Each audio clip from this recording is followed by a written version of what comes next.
En un par de ocasiones me he encontrado con textos escritos por críticos literarios, tal vez prejuiciosos, que cuando se refieren a un narrador que utiliza, por ejemplo, formas coloquiales del habla, en lugar de admirar su buen oído, lo tachan despectivamente de costumbrista e incluso lo asocian a Juan Rulfo o a otros autores que han utilizado formas coloquiales o muy populares de hablar.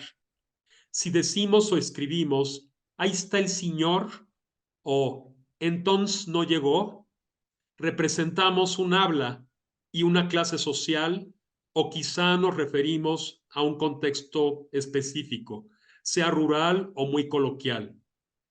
La ignorancia le llama a eso costumbrismo, sin saber que el costumbrismo no es más que el énfasis en la descripción del entorno y de las costumbres que lo acompañan. Costumbrismo es, por ejemplo, el célebre libro del siglo XIX titulado Los mexicanos pintados por sí mismos, publicado en 1854. Costumbrismo es la pintura de un paisaje particularmente pintoresco. Entonces, señores críticos, no confundan costumbrismo con el uso del dialecto, pues para su conocimiento prácticamente todos los escritores han utilizado, sobre todo en los diálogos, formas populares, formas académicamente incorrectas de hablar. En el teatro sánscrito de la India antigua se llegaron a usar decenas de dialectos e incluso lenguas distintas en la misma obra, porque un shudra no podía hablar en aquellas épocas en sánscrito. Esta última lengua solamente estaba reservada para los brahmanes. En la novela titulada Satiricón de Petronio, un personaje, un nuevo rico, se emborracha y empieza a hablar en latín vulgar. Estoy hablando de una obra del siglo II. En el Appendix Probi y en algunos grafitis de Pompeya o Herculano hay ejemplos de transcripciones del llamado latín vulgar. Siglos después, Don Quijote no hablará igual que Sancho Panza. Yo creo que cada personaje debe tener su forma de expresarse, porque el lenguaje o la lengua, más bien, implica también una visión del mundo, una cultura determinada, una psicología. En Los Miserables de Víctor Hugo, si ustedes leen esta novela en francés, notarán que las clases bajas hablan un caló, un francés vulgar. Bernard Shaw, en Pygmalion, pone a la florista a hablar en un inglés vulgar. Virginia Woolf llega a usar el cockney. Autores como Salinger, Benito Pérez Galdós, Roberto Arlt, José Donoso o Luis Zapata usaron diversos registros lingüísticos en sus obras. Y desde el punto de vista teórico, en su libro Teoría y Estética de la Novela, el gran crítico ruso Mikhail Bakhtin justo habla de la estilización de la lengua, de los distintos registros lingüísticos que deben ocuparse en una obra narrativa para generar lo que llamamos la polifonía. En una ocasión, una persona me dijo con gran ingenuidad que usar distintos registros lingüísticos en las voces de los personajes revelaría la nacionalidad de la obra literaria y en un concurso o premio literario los jueces ya sabrían a qué país pertenece la obra. Yo le respondí que aunque no se use ni un solo registro distinto y aunque no se utilice nada de lenguaje coloquial, ni siquiera groserías propias de un país, los supuestos jurados ya sabrían o imaginarían de dónde es la obra por la misma sintaxis. Basta que se ponga voy a por el libro o, por ejemplo, voy por el libro para saber si la obra está escrita por un autor español o no. Y esto sin contar la multiplicidad de variantes morfológicas. sintácticas o léxicas, el leísmo, el laísmo, etcétera, etcétera, que revelarían en el acto de dónde es la obra, porque no existe un español absolutamente neutro. Finalmente, en literatura nunca se escribe como se habla, hay una estilización, una literaturización del habla, y eso es muy distinto de escribir como se habla. ¿Qué son los cambios fonéticos en español? ¿Se dan como variantes dialectales o por economía lingüística? Hola, soy Juan Antonio Rosado. Esto es Grandezas de Lilliput, un cronotopo, para utilizar un término del mencionado Mikhail Bakhtin, un espacio-tiempo dedicado a la lengua, a la literatura y a las artes. Suscríbete si no lo has hecho, también comparte, opina, comenta. Aquí siempre habrá novedades. Hoy está conmigo y con nosotros el lingüista Javier Cuétara Pride. Javier es maestro en lingüística hispánica, licenciado en lengua y literaturas hispánicas. Sus áreas de estudio son la sociolingüística, el cambio lingüístico, la variación lingüística, las lenguas vernáculas, las tecnologías del habla, la fonética y la fonología hispánicas, y la enseñanza del español como lengua extranjera. Entre otras obras, publicó con Concepción Company este libro de gramática histórica que aquí tengo conmigo y espero que se vea bien. Yo creo que aquí ya se ve bien.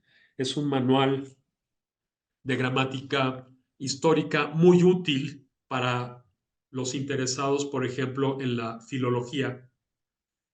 También Javier ha sido director del Centro de Enseñanza para Extranjeros de la UNAM, en Tasco, coordinador de Letras Hispánicas en la Facultad de Filosofía y Letras de la UNAM, Head of Spanish Department en la UNAM, United Kingdom, King's College, London, coordinador del Centro de Enseñanza para Extranjeros en Polanco, coordinador de Cultura del CEPE en Ciudad Universitaria, así como jefe de Educación Continua de la Facultad de Filosofía y Letras en la misma universidad.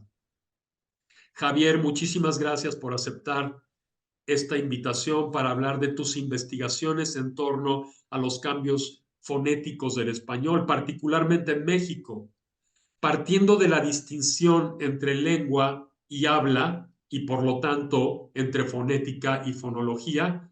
¿Cómo defines un cambio fonético y cuántos tipos de cambios fonéticos hay? Mucho gusto en saludarte, Juan Antonio. Muchísimas gracias por recibirme en este programa tan nutrido y con tantos invitados, con temas de tanto interés. Así que me siento verdaderamente honrado con tu invitación. Y me gustó mucho tu introducción y cómo hablas de la lengua y la literatura, ¿no? Estos ejemplos de George Bernard Shaw, Víctor Hugo, Cervantes, Pérez Galdós, por supuesto, en el caso de México, Juan Rulfo, entre muchísimos más. Y claro, vamos a hablar de fonética, fonología, de los sonidos del habla, cómo es que hablamos todo el día y sin darnos cuenta, estamos en constante cambio fonético. ¿A qué nos referimos? ¿No? ¿Cuál es la diferencia entre fonética y fonología? La fonología es un sistema que no puedes tocar, que no se puede palpar, que es intangible y es en el que se encuentra toda la lengua en sus diferentes niveles, fonético, fonológico, morfológico, sintáctico. La fonología está en este sistema y la fonética está en su realización.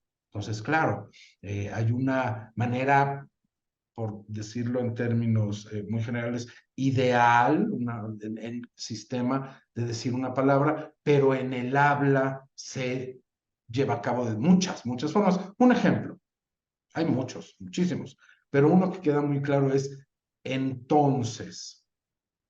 Esa palabra, como tal, fonológicamente está compuesta por 3 sílabas. Entonces, cada uno de sus segmentos lleva una vocal tónica en la segunda sílaba, etcétera, etcétera. Pero en el habla constantemente podemos decir tons, entonces, entonces y hacer los cambios. Lo mismo si nos vamos a pues, ¿no? Fonológicamente tiene 4 segmentos que se llevan a cabo de tal manera, la P bilabial oclusiva, y podemos definir cada uno de los segmentos desde el punto de vista articulatorio en cuanto al sistema. Pero en el habla podemos decir pos, pus, ps, sin siquiera ninguna vocal, y eso es un habla, eso es un cambio en los sonidos de la palabra, pero no hay un cambio en el significado. Si yo digo posí, sé que estoy diciendo pues sí, y mi interlocutor rescatará la palabra pues. Es decir, en la fonética está pos, pus, ps, y en la fonología está la forma pues. Y así nos podemos ir por prácticamente cualquier palabra. Tiene que, no cualquier palabra, pero sí las de mayor frecuencia. Entonces, pues son palabras de alta ocurrencia en el habla. Es como un suéter, como unos pantalones de mezclilla que me gustan mucho, los voy a usar y se van a ir desgastando, rompiendo, y luego hasta está de moda que estén rotos los jeans y se presumen de esa forma. En cambio, esa sería la palabra entonces, pues o para. Sin embargo, la palabra estetoscopio, la palabra persiana o la palabra cosmetología tienen un dominio de uso muy restringido. ¿Cuántas veces al día decimos la palabra cosmetología o la palabra enredadera? Pues si estamos en el ámbito de la cosmetología o de la jardinería, de la botánica, utilizaremos enredadera o la otra. Es decir, no es un habla no es una palabra tan presente en el habla por su frecuencia de aparición. Y claro, vienen cambios muy notorios como tons, entonces, o pos, o pa, en lugar de para, pero hay otros que no nos damos cuenta. Por ejemplo, yo también doy clases de español como lengua adicional y principalmente de pronunciación, siempre me invitan a dar los cursos de pronunciación. Y es muy curioso escribir en el pizarrón la oración va, el verbo ir, va a, la preposición, Acapulco, así son 3 elementos léxicos perfectamente separados, con un espacio, ¿no? Palabra es lo que está entre 2 espacios, y sin embargo, en el habla diremos Bacapulco. Y además es natural. Es más natural decir va a Acapulco que decir va a Acapulco. Eso se llama rearticulación. ¿Por qué rearticular? Si yo digo va a Acapulco y 3 segmentos idénticos, en este caso la vocal A, las colapso, la vuelvo una sola, el mensaje se transmite y se transmite bien. Entonces, claro, los extranjeros o quien está aprendiendo el español como lengua adicional, les empiezas a lo que yo llamo a abrir el oído, ¿no? Tú en una clase vas a aprender los de lengua extranjera, va a Acapulco, pero va a Acapulco, o las olas, esta silabificación, ¿no? Se une la, so, las, no decimos las olas, las, pausa, olas, las, pausa, alas, el, pausa, oro. Diremos el oro y sabremos si nos referimos a el oro o a el loro según el mensaje. Si estamos hablando de joyas, de metales, rescataremos en el mensaje el oro, el mineral precioso, o, o el animal, el ave, ¿no? Bueno, eso es un poco para hablar sobre lo que es la fonología, sistema invariable en estos términos de Saussure, ¿no? Es invariable como como una de las características del signo lingüístico, pero al mismo tiempo es variable. ¿Hasta dónde? Hasta donde la comunicación no se rompa. ¿Por qué? Porque finalmente el objeto de la lengua es la comunicación. Eso un poco resumiendo lo que es fonética, lo que es fonología. Y hablando de tipos de cambios, porque ya puse como ejemplos tons, tonces, pus, pos, pa y Acapulco, o las salas, eh, son 5 tipos, ¿no? Tipológicamente se pueden separar en 5 tipos de cambio. Uno es la pérdida, en donde se eliminan segmentos de la palabra. Puede ser al inicio, puede ser que se pierda un segmento al inicio, como en hubieras visto, ¿no? En vez de hubieras visto. Chas gracias, en lugar de muchas gracias. Puede ser en una zona medial, como Acapulco, 3 segmentos idénticos que se unen, o puede ser en una zona final, como lo que llamamos como apócope, ¿no? Seño por señora, por señorita, refri por refrigerador, cole por colegio, o virtud, ciudad, esos segmentos que en un habla, ¿no?, coloquial puedo eliminar. Ciudad, Cansado, usted, perdón. cansado, cansado en lugar de... Cansao es una pérdida de un segmento medial. Tienen nombres, cuando es al inicio se llama aféresis, cuando es la pérdida en medio, como en cansao, se llama síncopa, y cuando es al final se llama apócope. Fíjate, refricole, estamos en el caso de estetoscopio, cosmetología y enredadera, ¿no? Refrigerador, colegio, son realidades, son palabras de una alta ocurrencia. Entonces le diremos algo que tenemos en la casa y que pasamos junto a ella todo el tiempo, como la televisión, le diremos la tele, ¿no? O metro Todo eso es también, la palabra metro, todo el mundo utiliza el metro, era el tren metropolitano exactamente, y el tren sistema metropolitano se metropolitano de convirtió en metro. transporte. Imagínate, sistema, ¿no? Un sustantivo, un adjetivo, con una nominal, con una preposición. En vez de 4 palabras dices el metro. ¿Por qué decir sistema metropolitano de transporte cuando diciendo metro se va a entender perfectamente cuál es el mensaje? Bueno, eso es la pérdida, pero también hay una inserción, como otro tipo de cambio fonético es la inserción, en la que, por ejemplo, a rebasar, a completar, estás, en lugar de quitando elementos, estás metiendo otro, es decir, se busca como que a lo mejor al hablante en ese momento, en ese lugar, en esa situación y con ese interlocutor, le hace falta algo más A para fusilar, ¿te acuerdas? fusilar, En la exactamente. época de la revolución decían a fusilar. Exacto. O bueno, por ejemplo, estoy pensando en de, donde está 3 veces la preposición de.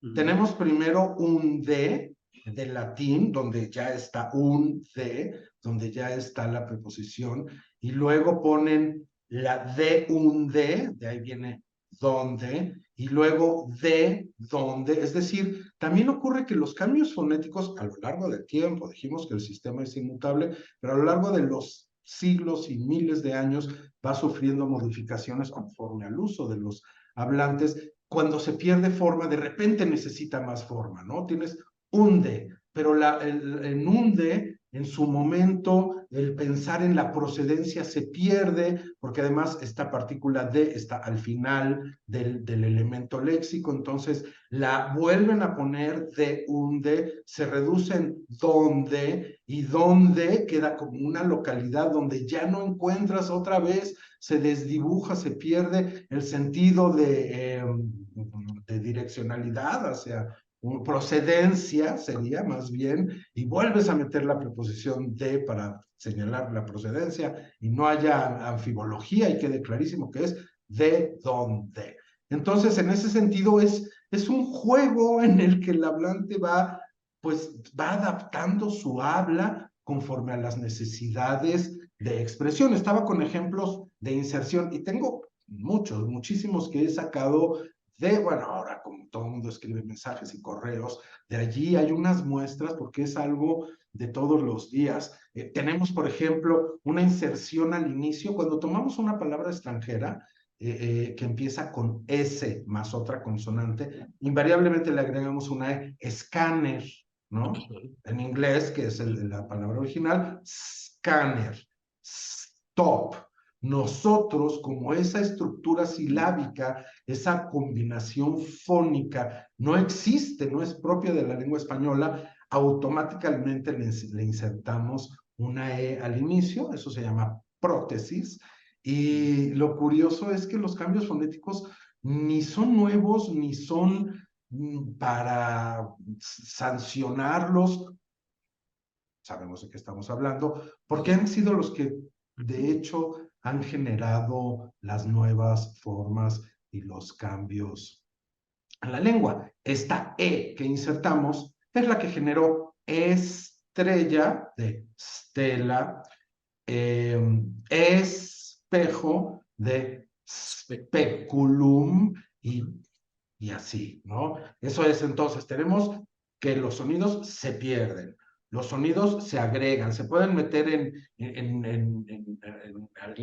ya vimos al inicio, se pueden meter en medio de la palabra como ropa viejero, ¿no? El hablante reanaliza no como ropa vejero, sino como viejo. Estoy un poco tratando de analizar qué es lo que estaría pensando un hablante. Vagamundo, ¿no? Vagabundo, entonces vagamundo por analogía con vagar y el mundo, pero también hay como lamer, lamber, o maestro, esa Y se inserta a partir de una I, de una vocal I, maestro, maestro, maestro, esos sonidos palatales, oyistes, oístes, oyistes, y además cada cambio tiene una lógica. Por ejemplo, en el cambio de maestro es mucho más fácil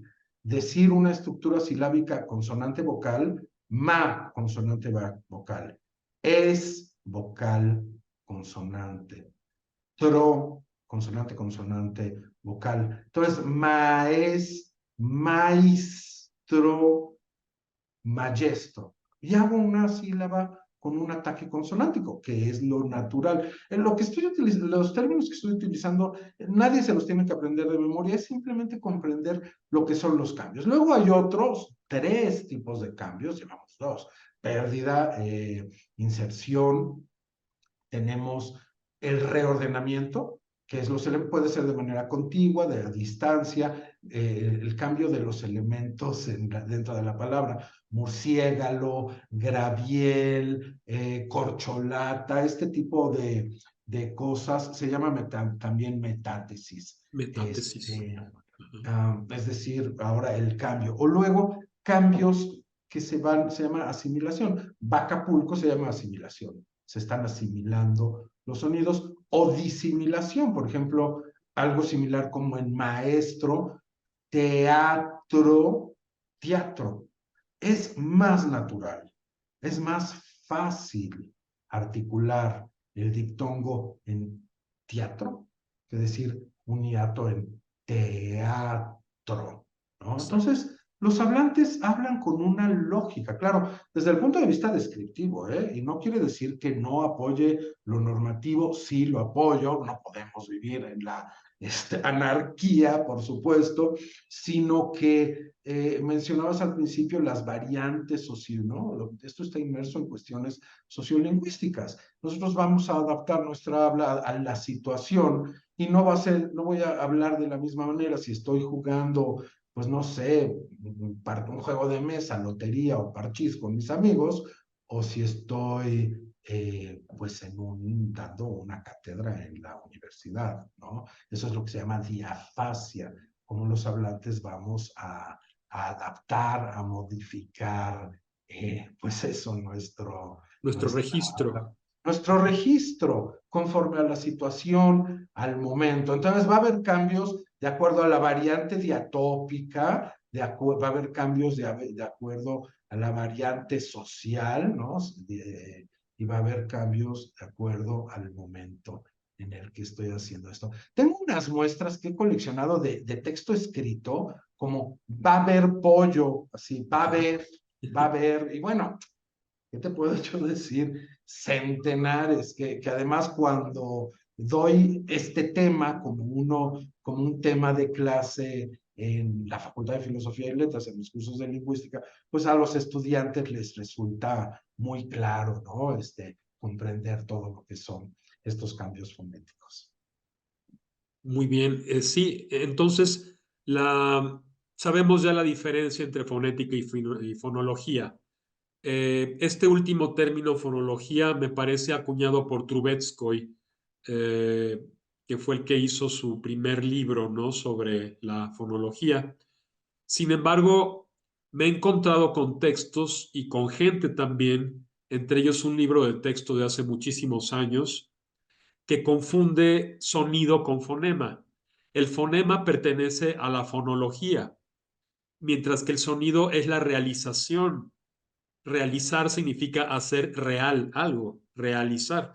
Es decir, es la realización, la realidad, y el sonido pertenece al habla. El habla es la realización de ese sistema.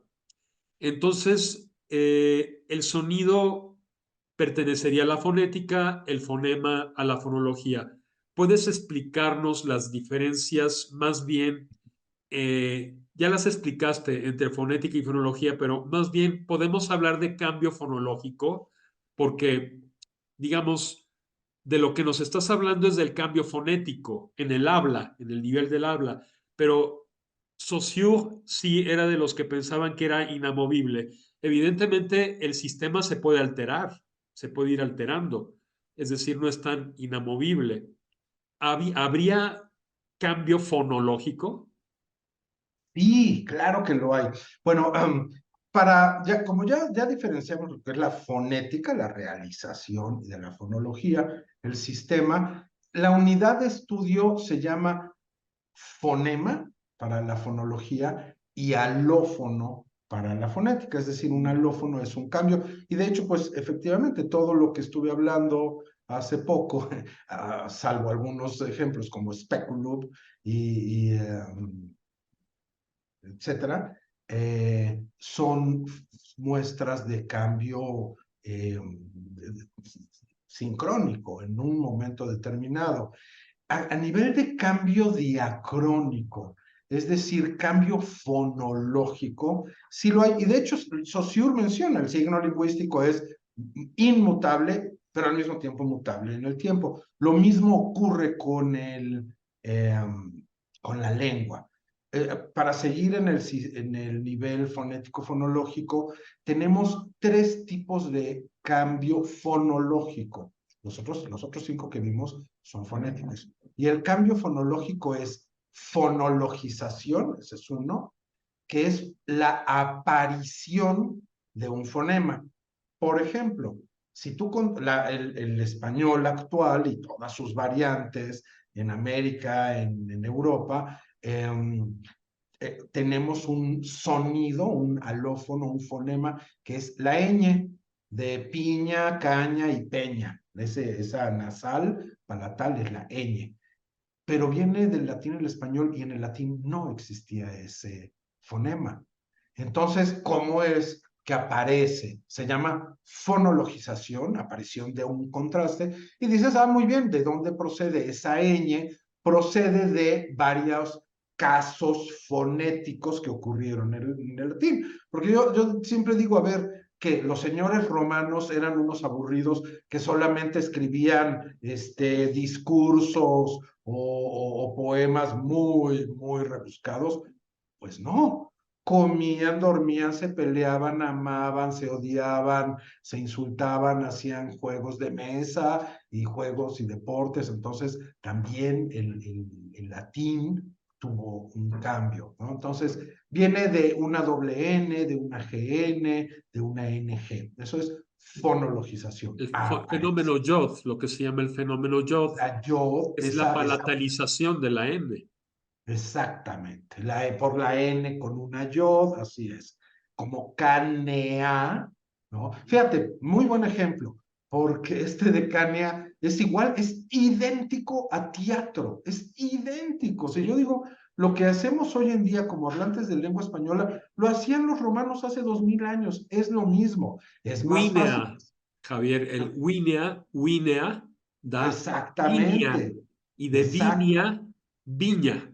Viña, canea, caña, es decir, canea, es más fácil decir canea que canea, es como Ujú, teatro, teatro, canea, caña, caña, ¿no? exacto. Vinea, viña, viña, son ejemplos perfectos de cómo nace un fonema.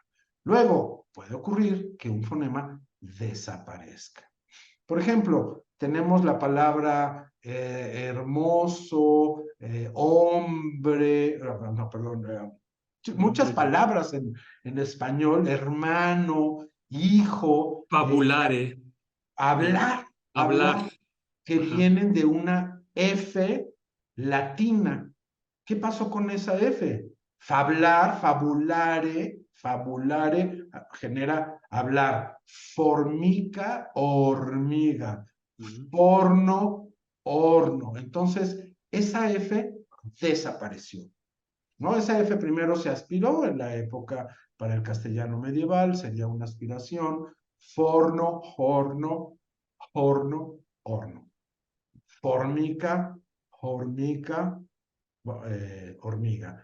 Eso es una pérdida de un segmento. Y otro es que un segmento no se pierde, pero cambia de lugar. Por ejemplo, el sonido, el fonema palatal fricativo sordo, esh, el de show, michiote, etcétera, hoy no existe en la lengua española. Lo tenemos en palabras que tomamos de otras lenguas, del inglés como show o del náhuatl, ¿no? Michiote, xola, en fin, en lenguas indígenas sí existe ese sonido, en la lengua española no. Para el siglo XV, XIV, XV, XVI,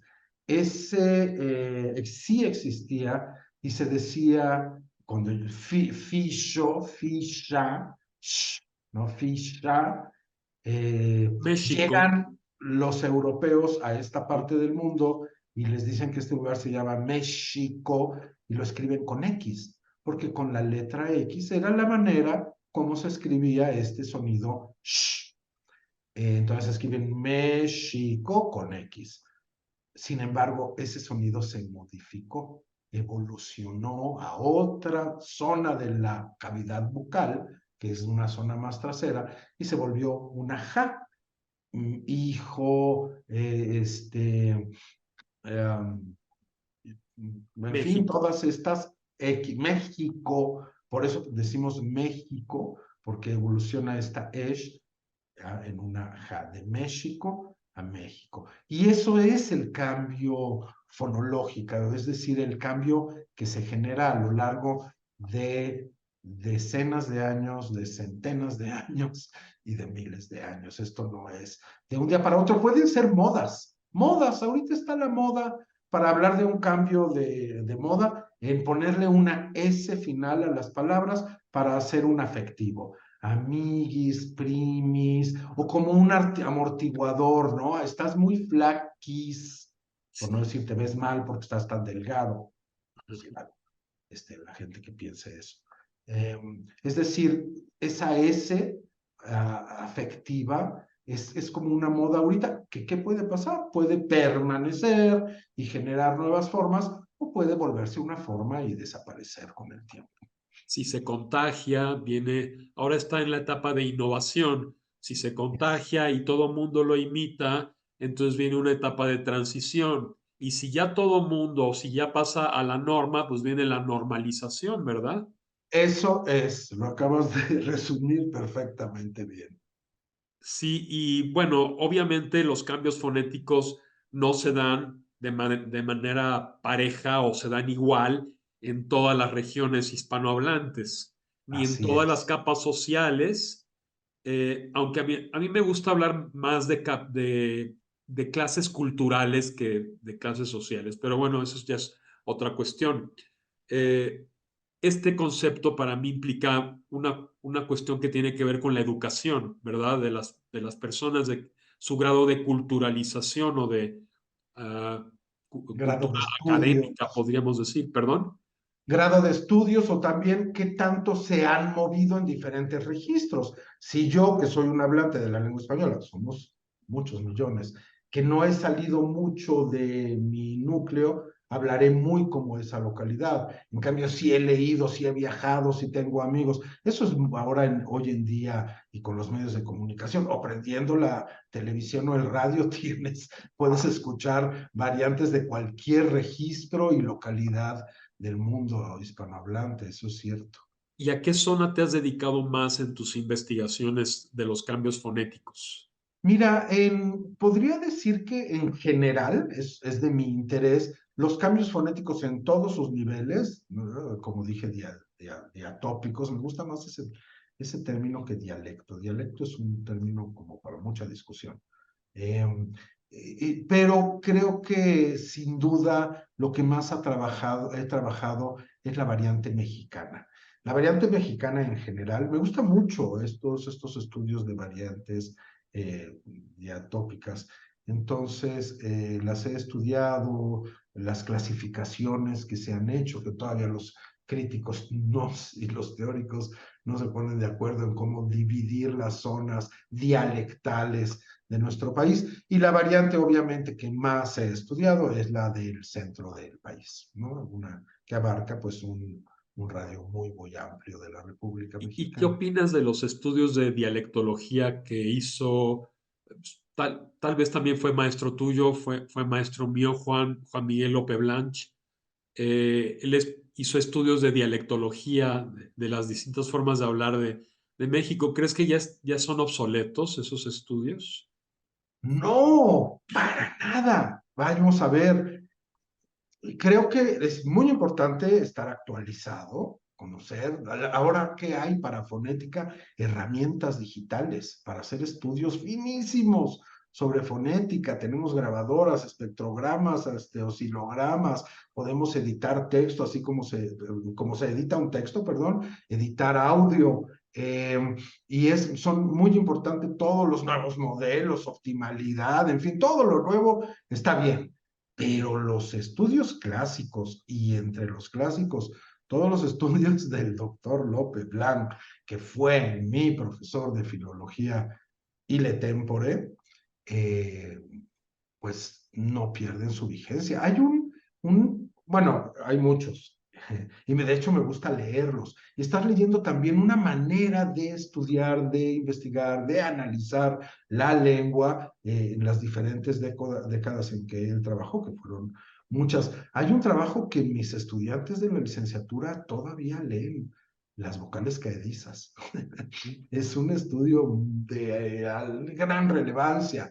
Y claro, la metodología es de hace pues, casi 60 años. ¿No? Pero dije casi, ¿no? Pues son exactamente 60 años.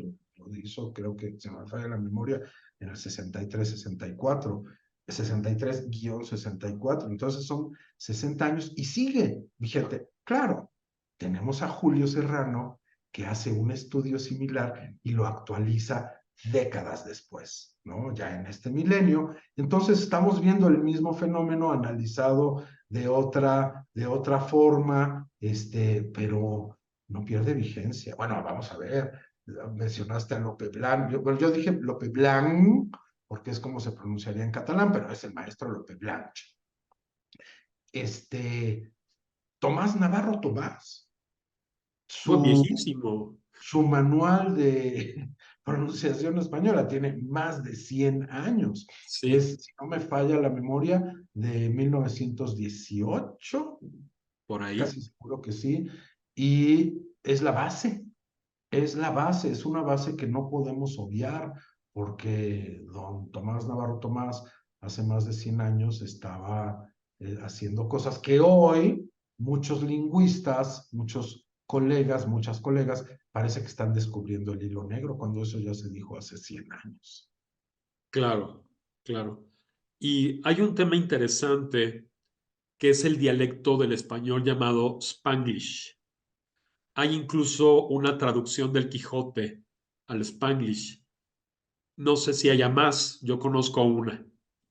¿Cómo se manifiestan allí los cambios fonéticos? Porque evidentemente sigue siendo un dialecto, no ha pasado todavía al estatus de lengua. Es una variante lingüística. Bueno, para que llegue a ser una lengua tendrán que pasar centenas de años. Es una variante y es una variante válida. ¿Por qué? Porque funciona y funciona bien. Y qué bueno que mencionas el Spanglish porque en los últimos años se ha estudiado muchísimo. Durante mucho tiempo no solo no se estudiaba, sino que tengo la impresión de que se veía como algo muy, como una forma muy negativa, con la corrupción, se está corrompiendo la lengua y todo lo demás. Bueno, debo confesar que no conozco, no he leído el libro, solamente algunos fragmentos. Y en el caso de esa traducción del Quijote al Spanglish, me parece un texto lúdico, muy, Ujú. muy lúdico, porque utiliza obviamente el Spanglish, pero con formas de un castellano antiguo, de un castellano del siglo, de finales del siglo XVI, principio del XVII. Entonces está mezclando español con inglés, con formas cervantinas. Entonces lo veo eso como un juego, como un libro muy, con mucho juego, con muchos aspectos lúdicos. Ahora, también hay que pensar que el Spanglish es una variante que está en cambio, es muy nueva, está muy efervescente y tiene en sí sus propias variantes, porque no es lo mismo el Spanglish que hablarán en la zona de la costa oeste, como Los Ángeles y California, a lo que hablarán en el este o en el centro o en O en Chicago Miami. o en Texas, o en Arizona, o en Nuevo México, donde hay comunidades, ¿no? Sobre todo en estos estados fronterizos de mexicanos y de hispanohablantes en general, muy, Sí, muy grandes y considerables. sí, sí. Y bueno, pasando un poco más al terreno literario. La literatura, antes que nada, es un hecho lingüístico, es un acto de lenguaje. Existe una función que se llama la función lingüística, porque la literatura también, y tú coincidirás conmigo, es una herramienta, a mi juicio, es una herramienta invaluable para estudiar la gramática diacrónica, la gramática histórica, en la medida en que se descubren usos de frases y palabras pues ya desaparecidos. Mediante la literatura podemos estudiar, por ejemplo, la evolución de alguna palabra en sus cambios de significado, pero no solo eso, bueno, matiza, modifica, conserva, deslegitima o legitima usos lingüísticos. Dos ejemplos de lo anterior. A finales del siglo XVIII, en Sudamérica, la palabra gaucho era particularmente de signo negativo, peyorativo. Llegó a denotar cuatrero o vago. Gracias a la llamada poesía gauchesca de Bartolomé Hidalgo a José Hernández, pasando por Hilario Ascasubi o Estanislao del Campo, la palabra gaucho cambió de signo, es ya algo positivo. También Ramón Gómez de la Serna, el gran escritor español, tomó la palabra casi en desuso, la palabra greguería, y le cambió el significado a esta palabra. En los actuales diccionarios de la lengua se puede leer el significado original y el que dio Gómez de la Serna. Desde tu punto de vista como lingüista, ¿qué otras utilidades encuentras en la literatura? Yo no me refiero solamente al siglo de oro o a la literatura medieval, también a la actual, a la que se escribe actualmente. ¿Encuentras pábulo o por lo menos un terreno de investigación lingüística en algunas obras? Por supuesto que sí, no, no es que lo encuentres, sino que son en sí una fuente de un retrato del habla. Si es un buen escrito, está reflejando, perdón, en una novela un personaje está hablando como debe hablar un personaje. Si no, va a ser un lenguaje totalmente acartonado. Si es una o un buen, bueno, ¿qué te puedo decir primero, Juan Antonio? en esto que acabas de mencionar. Ya dijiste tú la respuesta.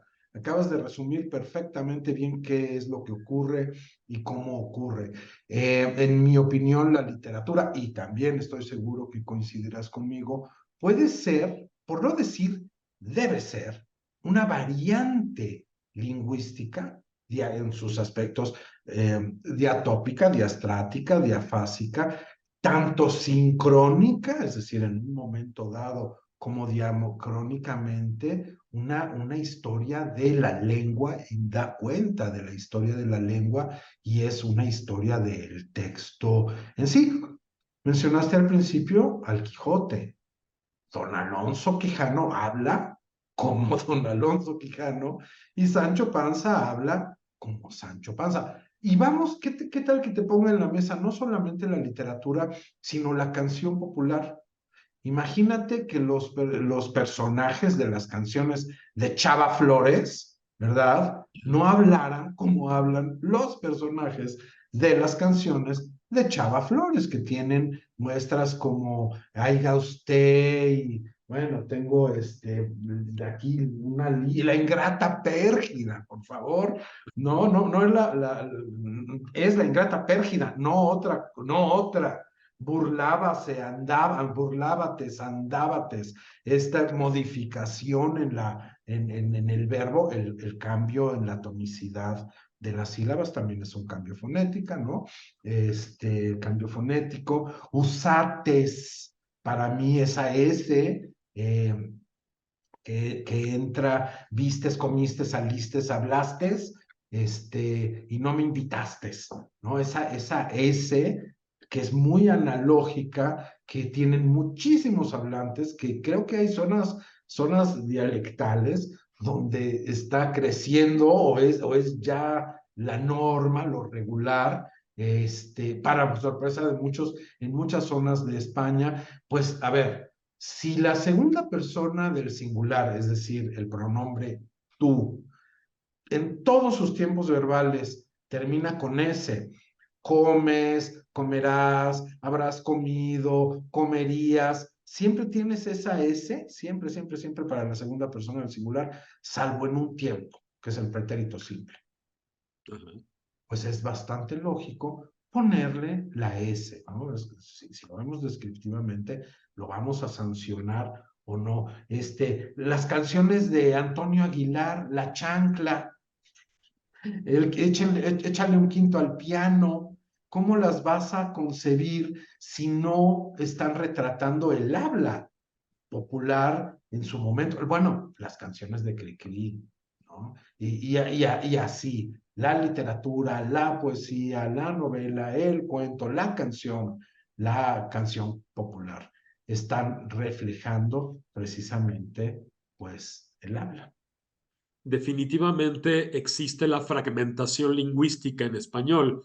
De esto ya se había dado cuenta en 1847, bueno, obviamente antes, el poeta Andrés Bello, quien publica en 1847, publica su gramática de la lengua castellana destinada al uso de los americanos. Entonces, es una obra tal vez ingenuamente para prevenir la llamada fragmentación lingüística, que la lengua no se fragmente más, para que todos los hispanohablantes sigamos entendiéndonos sin mucha dificultad. Bello, de hecho, fue el que inventó lo de copretérito, pospretérito, todo eso, antepresente. Y estos conceptos no existen en la gramática de la Academia de España ni en la de Gil y Gaya. ¿Reflejan para ti verdaderos cambios semánticos en el uso de los tiempos verbales en América Latina con respecto de España o de Guinea Ecuatorial? Porque a veces se nos olvida que existe Guinea Ecuatorial y que también allí se habla español. Y se habla un español mucho más parecido al de España que al de América Latina. Allí siguen usando el vosotros sois, como plural del tú, ¿verdad? Así es. Bueno, si tu pregunta se refiere a la parte de nomenclatura, la forma es la misma y el nombre, como diría el poeta, es lo de menos. En el caso de los tiempos y modos verbales en sí, así como hay variantes dialectales en la pronunciación. Vamos a poner ejemplos. En Argentina utilizan reílan, estallé, pollo, calle. En el norte del país, o en la variante del español de los Estados Unidos y en otras, la Y se vuelve una yod, calle, mayo, etcétera, etcétera. Esas son variantes fonéticas, o las aspiraciones en las costas, en la costa, etcétera, etcétera. También hay variantes en las concordancias verbales, ¿no? Es decir, una gramática te va a decir, la estructura correcta, normativa, es, si tú me hubieras invitado, yo habría ido. Así como profesor de español, así lo enseñas. Tú enseñas a ver, estudiante de español como lengua adicional. Esta es la estructura. Pero sale a la calle y ¿quién en México dice, si tú me hubieras invitado, yo habría ido, ¿no? Yo hubiera ido? Es decir, todas estas variantes son en este momento eso, variantes del habla, que en un momento, ya sabemos, tú eres también gente de lengua, sabemos que es imposible y está prohibido hacer predicciones, pero pueden señalar y separar un poco más, un poco más, un poco más las variantes de la lengua, de lo que sería una habla argentina, una colombiana, una peruana, o andaluza, o castellana, ¿no? O Lo que ocurre, mexicana. por ejemplo, es que en España, si dices, hoy he comprado muchos libros, hoy he comprado muchos libros, eso significa, hoy compré muchos libros. Exactamente. Pero en México, en América Latina, no usamos el pretérito igual. Es Exacto. decir, cuando decimos nosotros, he comprado muchos libros, estamos hablando de una línea de tiempo mucho más extensa que puede ser incluso toda la vida. He comprado muchos libros, ¿no? Entonces, yo no sé si por eso Andrés Bello le puso antepresente. Puede ser. Nunca, no me lo había cuestionado. Lo que sí es cierto es lo que mencionas. Los valores de los pretéritos son muy diferentes en el español europeo, en el español de España, que en el español de América. Y eso va señalando esas concordancias de tiempos, de modos verbales, ¿no? O por ejemplo, el uso de quién utiliza en la lengua española el futuro simple. Mañana comeré, mañana iré. Utilizamos este presente continuo, mañana voy a ir, o utilizamos un presente en futuro, ¿no? Mañana como tacos, mañana compro carne, o utilizamos el presente como pasado, cuando Cristóbal Colón llega a lo que hoy es Cuba, ¿no? Sí, está el A la presente española. histórico, Es llamado presente el histórico. presente histórico, exactamente. Entonces, el uso que le vamos dando puede ser, ¿no? Circunstancial, en ese momento lo dije y ya no vuelve a ocurrir, o algo que va hoy volviendo como algo más sistemático y se va ampliando en un círculo, se pone de moda, va creciendo, puede fijarse o desaparecer. Lo que hablábamos Sí, hace rato de las modas en nadie el habla. dice nos veremos el año que entra, decimos nos vemos el No, año que nos entra, vemos el próximo año. nos vemos el próximo año. Exactamente. Sí. Así es, efectivamente. ¿No? En la introducción a este programa sugerí que en los diálogos de alguna narración pueden y deben usarse modismos, coloquialismos, aunque sean incorrectos en la escritura o en el habla cultas. Un ejemplo clásico es el Martín Fierro de José Hernández, quien poetizó el habla popular para acercarse a la gente inculta, incluso a la gente analfabeta. En el prólogo a la vuelta del Martín Fierro, Hernández defiende las incorrecciones gramaticales porque reflejan el habla del gaucho, la condición social y la educación de este personaje. Eso lo vuelve, a mi juicio, lo vuelve verosímil totalmente. Y el Martín Fierro se convierte, por lo menos idealmente, en una extensión de la vida de estos personajes. ¿Qué opinas de esos críticos o jurados de premios que descalifican a los escritores que hemos utilizado en nuestras narraciones, la polifonía, las distintas maneras de hablar, los coloquialismos, los modismos del español urbano, por ejemplo, de la Ciudad de México. Bueno, pues opino que les vendría bien unos cursos de actualización y sensibilización en teoría literaria, en lingüística, en literatura, ¿no? Si hablas del Martín Fierro, ¿cómo vas a hacer que hable como un magistrado? Ni siquiera como un pescador, porque un pescador hablará de otra manera. Si representas a un campesino, hablará como un campesino o a un abogado, lo mismo que decíamos hace rato. Si no, habrá un habla carto. ¿Cuál que quieres? ¿Neutralizar el habla de un campesino? Pues te va a quedar un personaje sin vida. Ahora, ojo, estoy pensando en este momento nada más y nada menos que en Lope de Vega y en su arte nuevo de hacer comedias, donde está recomendando que el rey hable como rey y el caballero como caballero y el comerciante como comerciante, Por ¿no? supuesto, claro, claro que sí, porque además es la forma natural de hablar. El, a lo que nos hemos referido hoy en torno a los cambios fonéticos, pues esto que de lo que hemos hablado tiene mucho que ver con la naturalidad, con la espontaneidad con que hablamos todos los días, porque cuando hablamos, evidentemente cometemos errores, evidentemente no estamos utilizando ningún español neutro, seríamos personas totalmente planas, ¿verdad?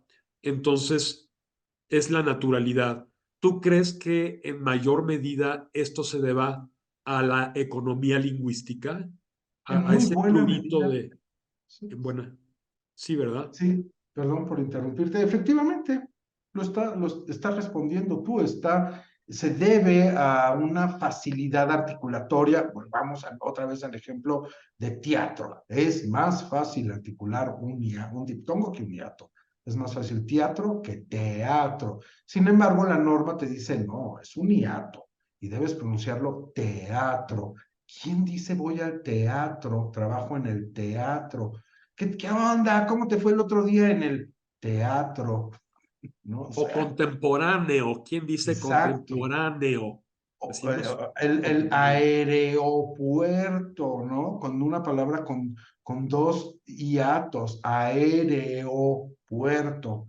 Pues más fácil, aeropuerto.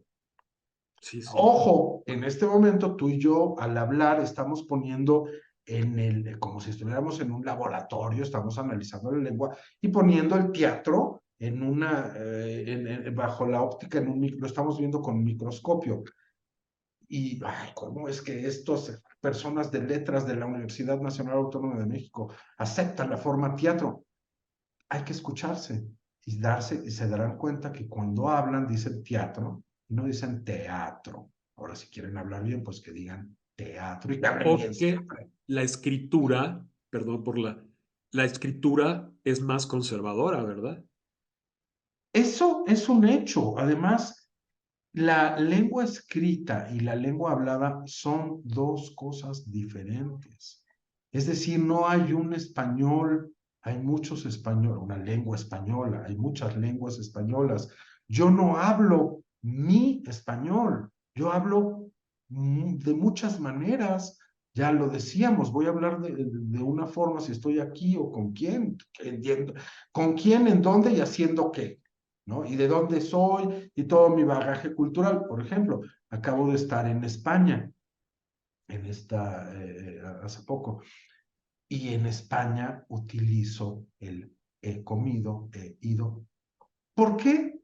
De manera consciente, como lingüista sé cuál es la variante y por qué y y toda la historia del caso, por no discutir y por hacérsela más fácil a mi interlocutor, ¿no? También voy Ayer a he por, ido a tal lugar. En México digo ayer fui. también usas el voy a por, No, no mucho. No, ese no lo uso. porque Voy a. duplican la preposición. Así es, tienes a y por. Voy a por. Eso, evidentemente, esa duplicación pues viene que confundieron la perífrasis verbal, voy a comer, voy a jugar, y piensan que siempre lleva la A, ese Es- verbo. Exactamente. Voy a por. Ajá. Cuando pues eso no, ¿verdad? No es. No, y eso lo digo un poco no como, ay, soy muy bueno porque voy a España y digo esto. No, por cuestiones de comunicación, no nada más, lo puse con un ejemplo, con un tiempo y modo verbal, pero también en el léxico, ¿no? ¿Por qué vas a decir, en México decimos eh, tortilla de papa? Y allá es una tortilla de patatas. Entonces, si pides tortilla de patatas, pues pides tortilla de patatas y todo el mundo tan feliz y tan contento. Regresas a México y comes tortilla de papa. Exacto. O tortilla española, ¿no? Aquí la conocemos como tortilla española. Aquí dices tortilla española y allá dices tortilla de patata. O De patata. tortilla a secas.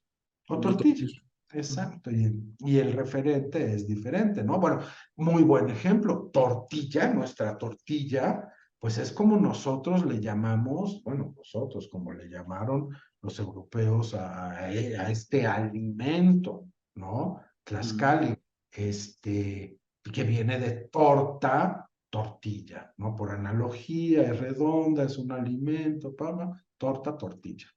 claro, De en esto nada más. diminutivo. Allá es de trigo y aquí era de maíz, allá es voluminosa, aquí es plana, pero pues le buscan el nombre, le buscaron el nombre más parecido. Sí, como cuando le llamaron pera de Indias al aguacate, Exacta, la por pera de ejemplo, ¿no? Indias. Así Nombrar es. las cosas para poder controlarlas de alguna manera. O por ejemplo, ay, ¿cómo se llama? La fruta del nopal, ayúdame, aquí como, Fruta del nopal, la tuna. La tuna, bueno, en España son higos chumbos, ¿no? Los higos chumbos. Pues sí, ¿cómo es el ejemplo que pusiste? La pera, el Pera aguacate, de Indias, la pera de Indias, higos chumbos, ¿sí? Todavía en francés, pomme de terre, exactamente. a la papa. Las manzanas de tierra. Ujú. Pues muy bien, Javier.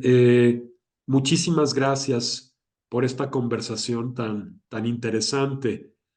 No sé si tengas algo más que agregar antes de despedirnos.